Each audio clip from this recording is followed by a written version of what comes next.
আসসালামু আলাইকুম প্রিয় কৃষিপ্রেমী বন্ধুরা, কেমন আছেন সবাই?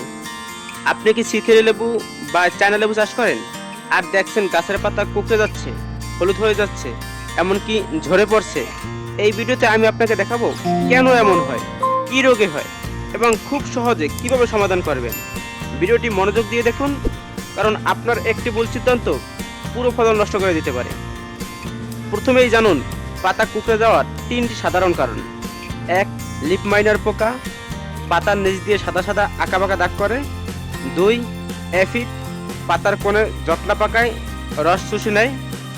তিন, ছত্রাক, পাতায় দাগ হয়, শুকিয়ে যায়। সময় মতো প্রতিকার না করলে পুরো গাছ দুর্বল হয়ে পড়ে।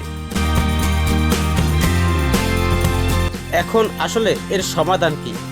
লিফ মাইনার দমন করতে স্প্রে করুন স্পিনোসাট বা অ্যাবামেকটিন 5 থেকে 7 দিনের মাথায় 2 বার। বিকেলের দিকে স্প্রে করা ভালো। আর এফিড দমনে 5 মিলি ইমিডাক্লোপিড 1 লিটার পানিতে মিশিয়ে স্প্রে করুন। গাছের নিচে জব্দ থাকলে তা পরিষ্কার করে দিন। আর ছত্রাক দমনে ব্যবহার করুন কপার অক্সিক্লোরাইড বা ট্রাইসাইক্লোজাল। বৃষ্টি হলে স্প্রে বন্ধ রাখুন।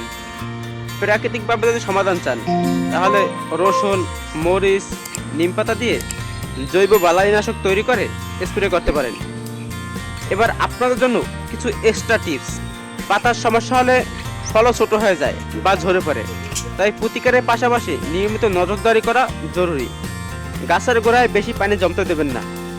সার প্রয়োগের সময় পাতা পর্যবেক্ষণ করুন। বন্ধুরা, আজকের এই ভিডিওটি যদি আপনাদের উপকারে আসে তাহলে একটা লাইক দিন। আর কষ্ট করে কেউ গাছ লাগিয়ে যদি ফল না পায়, সে কষ্ট আমরা বুঝি। তাই ভিডিওটি শেয়ার করুন আপনার চাষি বন্ধুদের সঙ্গে। আর ভবিষ্যতে আরও টিপস পেতে আমাদের গ্রামীণ স্বপ্ন বিজয়ের পাশে থাকুন। ধন্যবাদ।